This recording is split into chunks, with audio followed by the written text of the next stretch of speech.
Hello everyone, welcome to smart solution. आज हम time and work का पार्ट 2 स्टार्ट करने वाले हैं। तो जिन स्टूडेंट्स ने टाइम एंड वर्क का पार्ट 1 नहीं देखा है, उनसे रिक्वेस्ट है कि पहले वो टाइम एंड वर्क का पार्ट 1 देख लें, क्योंकि वहाँ पे मैंने टाइम एंड वर्क का बेसिक अप्रोच बताया है। तो आपसे रिक्वेस्ट है कि पहले आप उस पार्ट को ज़रूर देख लें। मैं वीडियो के ऊपर यहाँ लिंक प्रोवाइड कर दे रहा हूँ, इस पर क्लिक करके आप टाइम एंड वर्क का पार्ट 1 देख सकते हैं। तो आज की लेक्चर स्टार्ट करने से पहले मैं आप लोगों से रिक्वेस्ट करना चाहूँगा कि अगर आपने अभी तक स्मार्ट सॉल्यूशन को सब्सक्राइब नहीं किया है तो वीडियो के नीचे सब्सक्राइब बटन को प्रेस करके स्मार्ट सॉल्यूशन को सब्सक्राइब कर लें, ताकि जब भी मैं कोई वीडियो अपलोड करूं तो उसकी नोटिफिकेशन सबसे पहले आपको मिल जाए और आप उसका लाभ उठा सकें। तो चलिए स्टार्ट करते हैं आज की लेक्चर। जैसा कि आप स्क्रीन पे देख सकते हैं, आज का पहला क्वेश्चन यहाँ पे लिखा है कि A and B can do a piece of work in 45 and 40 days respectively। A और B किसी काम को 45 और 40 दिन में कर सकते हैं, ठीक है। A 45 डेज में और B 40 डेज में कर सकता है। They began the work together, उन्होंने काम एक साथ शुरू किया था। But A left after some days, but कुछ दिनों के बाद ए ने काम छोड़ दिया। And B finish the remaining work in 23 days, और उसके बाद बी ने 23 दिन में काम को पूरा किया। तो क्वेश्चन है कि ए ने कितने दिन के बाद काम छोड़ा था, ठीक है। तो मैंने आपको प्रीवियस लेक्चर में अप्रोच बताया था इसका, कि सबसे पहले हम ये पता लगा लेंगे कि हमारा टोटल काम कितना है। तो मैं यहाँ पे डाटा लिख देता हूँ। पहले ए किसी काम को 45 डेज में कर सकता है और बी उसी काम को 40 डेज में कर सकता है। अब मैंने बताया था पिछले लेक्चर में कि टोटल वर्क निकालने के लिए हम डेज का एलसीएम ले लेते हैं या तो कॉमन मल्टीपल ले लेते हैं। तो अगर 45 और 40 का एलसीएम लेते हैं तो ये आई थिंक 360 आ जाएगा, ठीक है।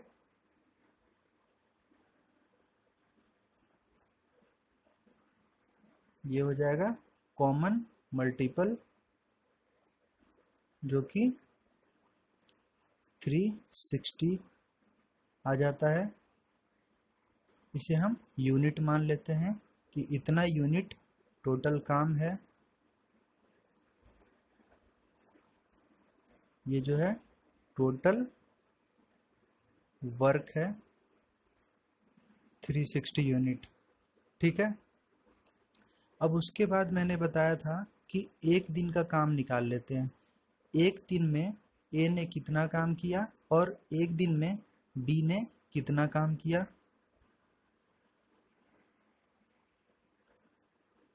एक दिन में ए ने कितना काम किया और एक दिन में बी ने कितना काम किया। तो 45 दिन में 360 यूनिट का काम ए करता है, तो एक दिन में 360 बटा 45 तो 8 यूनिट का काम कर लेता है, ठीक है। अब बी जो है एक दिन में 360 डिवाइडेड बाई 40, तो ये 9 यूनिट का काम कर लेता है, ठीक है।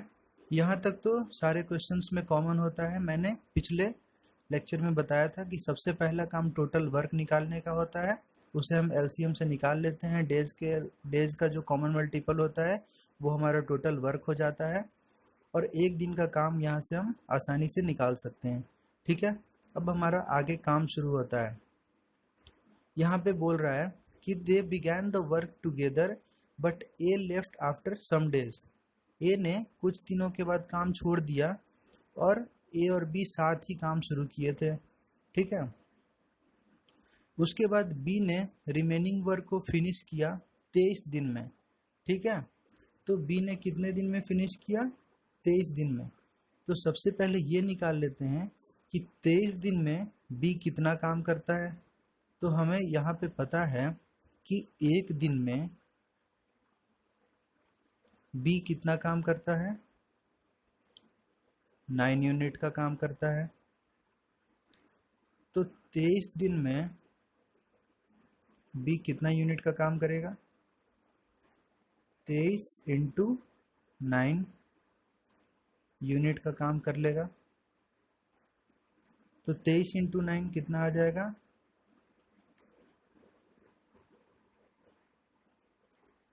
ठीक है,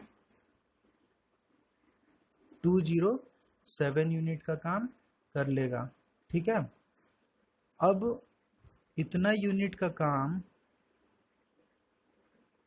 बी ने किया है, ठीक है, और उसके पहले ए और बी ने साथ मिलके किया था।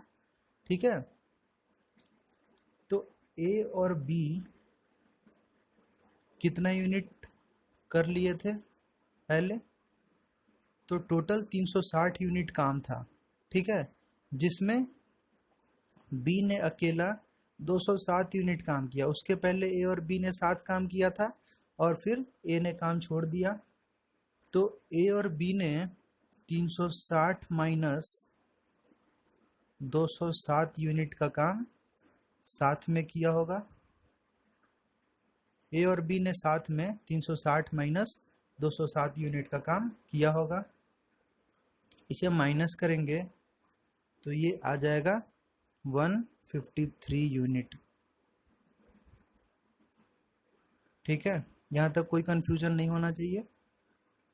अब ए और बी, ठीक है, दोनों एक दिन में कितना काम करते हैं, यहाँ से आपको पता चल जाएगा। 17 यूनिट का काम एक दिन में करते हैं ए और बी मिलके।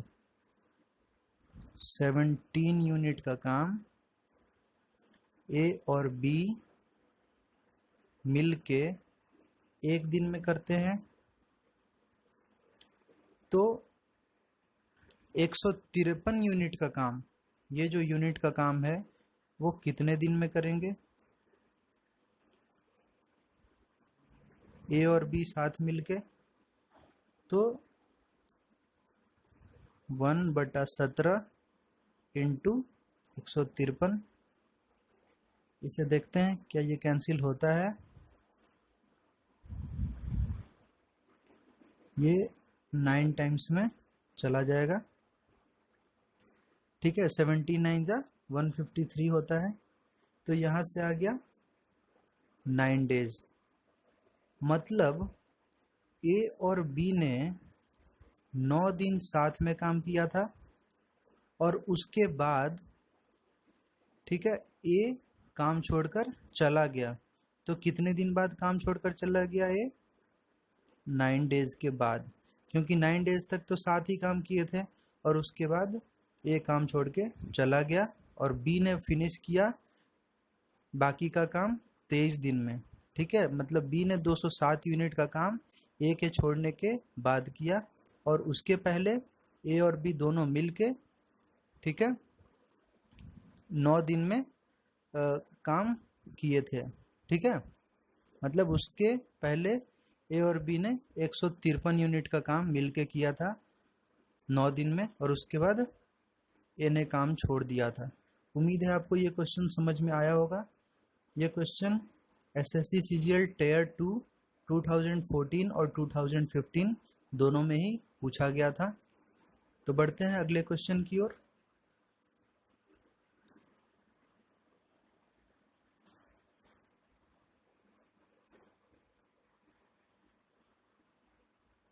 ये है नेक्स्ट क्वेश्चन। इस क्वेश्चन में दिया हुआ है कि A can complete a work in m days and B can complete it in n days। ठीक है, A किसी काम को m डेज में कंप्लीट कर लेता है और B उसी काम को n डेज में कंप्लीट कर सकता है। यहाँ पे कर सकने की बात हो रही है, कैन दिया है ना। तो how many days will it take to complete the work if both A and B work together. तो A और B अगर साथ काम करेंगे तो कितने दिन में काम को कंप्लीट कर लेंगे, ये चीज़ फाइंड करना है। ठीक है, तो सबसे पहले मैं डाटा लिख देता हूँ यहाँ पे कि ए जो है वो किसी काम को m डेज में कंप्लीट कर सकता है, और बी उसी काम को n डेज में कंप्लीट कर सकता है। यहाँ भी सेम वही फंडा लगाएंगे जो हम हर क्वेश्चन में लगाते हैं। आपको ये m और n देख के घबराना नहीं है, वही अप्रोच लगाना है, सब कुछ वही यूज़ करना है, कुछ भी इसमें अलग नहीं करना है। मैंने पार्ट 1 में और प्रीवियस क्वेश्चन में भी जो अप्रोच बताया आपको, सेम उसी अप्रोच पे हर क्वेश्चन को टैकल करना है। ठीक है, और एक भी क्वेश्चन आपका गलत नहीं होने वाला है, चाहे वो एसएससी सीजीएल प्रीलिम्स हो या मेंस हो या बैंक पी हो, कोई सा भी एग्ज़ाम हो, आपका इस चैप्टर से कोई क्वेश्चन गलत नहीं होने वाला है अगर आप इस अप्रोच को फॉलो करते हैं तो। और ये चैप्टर आपको मैथ्स का सबसे इजी चैप्टर लगने वाला है। ठीक है, तो अब हम क्या करते हैं कि एलसीएम निकाल के ये पता लगा लेते हैं कि टोटल नंबर ऑफ वर्क, मतलब टोटल यूनिट ऑफ वर्क कह सकते हैं कि कितना है। तो टोटल यूनिट ऑफ वर्क निकालने के लिए हम इसका एलसीएम देते हैं। तो एलसीएम मतलब कॉमन मल्टीपल। ठीक है, तो यहाँ पे कॉमन मल्टीपल क्या हो जाएगा, m into n, m n हो गया, m इंटू एन। ठीक है, तो ये जो है mn यूनिट का टोटल वर्क है। टोटल वर्क कितना है,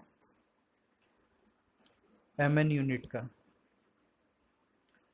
अब ए और बी के एक दिन का काम निकाल लेंगे। तो एक दिन का काम निकालने के लिए मैं बता चुका हूँ,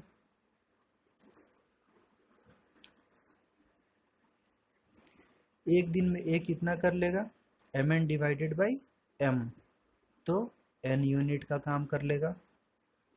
और b जो है n दिन में कितना कर लेगा, तो mn डिवाइडेड बाई n, तो ये m यूनिट का कर लेगा। ठीक है, अब a और b के एक दिन का काम निकल गया।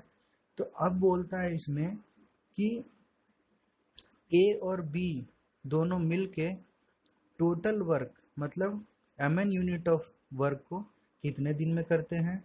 ठीक है, तो एक दिन में, ठीक है, ए और बी कितना काम करते हैं, तो इन दोनों को जोड़ देंगे तो उतना काम करते हैं एक दिन में ए और बी मिलके। तो m plus n unit of work एक दिन में करते हैं ए प्लस बी मिलके। ठीक है, तो एक यूनिट का काम कितने दिन में करेंगे ये, तो 1 divided by m plus n। उसी तरह अब टोटल यूनिट ऑफ वर्क कितना है, mn, तो mn यूनिट ऑफ वर्क कितने दिन में करेंगे, तो 1 by m plus n into mn। Result क्या आ गया, mn divided by m plus n days.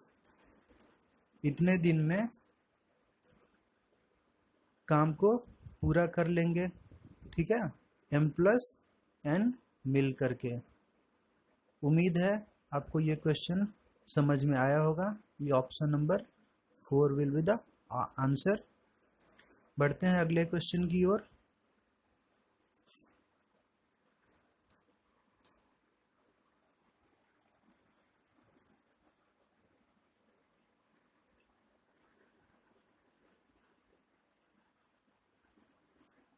ये है क्वेश्चन नंबर 3।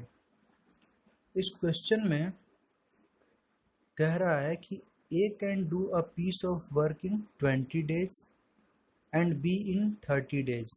ठीक है, they work together for 7 days. ठीक है, A और B दोनों साथ मिलके 7 दिन काम करते हैं। ठीक है, उसके बाद दोनों ही काम छोड़ के चले जाते हैं। फिर क्या होता है कि C अकेला, यहाँ पे C नहीं दिया हुआ है टर्म, बट C आता है बाद में, और वो अकेला बाकी काम को 10 दिन में फिनिश करता है। तो क्वेश्चन में ये पूछ रहा है कि C अकेला जो है पूरे काम को, जितना भी टोटल काम था उसको कितने दिन में फिनिश कर लेगा। तो सबसे पहले मैं इसका डाटा लिख देता हूँ। यहाँ पे ए जो है किसी काम को 20 दिन में कर लेता है, 20 डेज में, और बी उसी काम को 30 दिन में कर लेता है, 30 डेज। ठीक है। अब टोटल यूनिट ऑफ वर्क निकालने के लिए इन दोनों का एलसीएम ले लेते हैं, या तो कॉमन मल्टीपल, कुछ भी। तो ये 60 यूनिट में ले लेता हूँ कॉमन मल्टीपल इनका। ठीक है। अब ये 60 यूनिट टोटल वर्क है।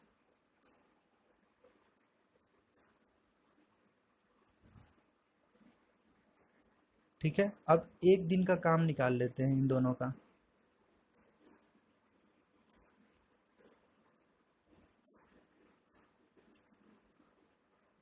तो ए एक दिन में कितना काम करेगा, 3 यूनिट का करेगा।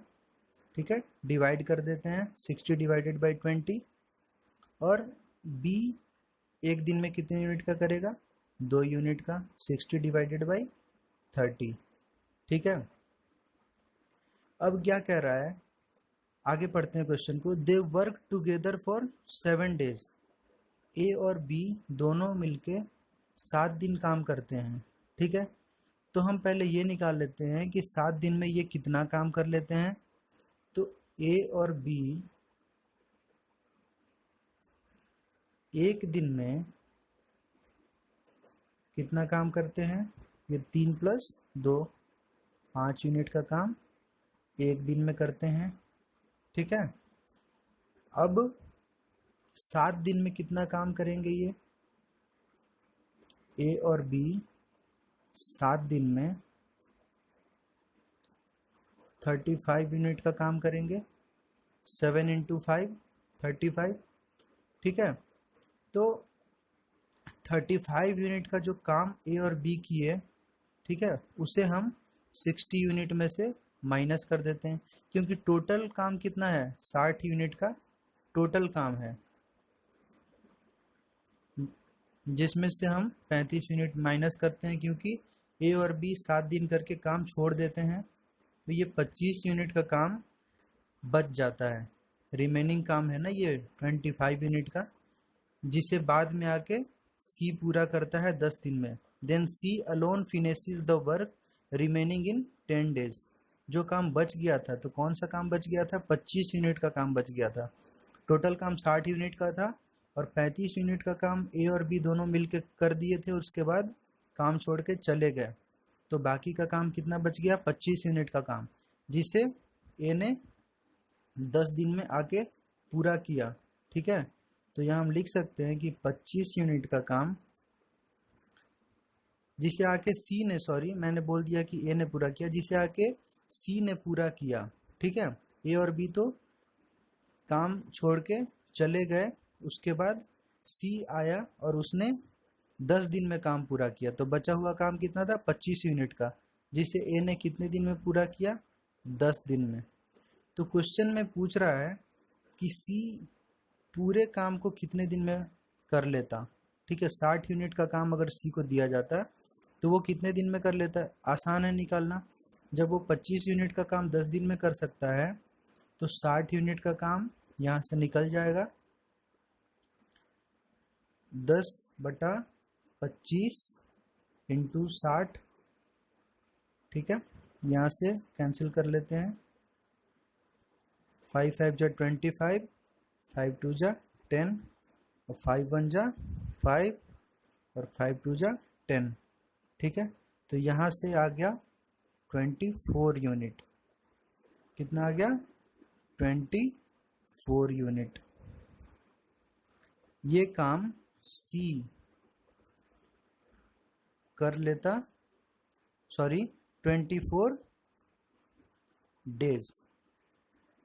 सी जो है 24 दिन में ये टोटल 60 यूनिट का काम पूरा कर लेता। ठीक है।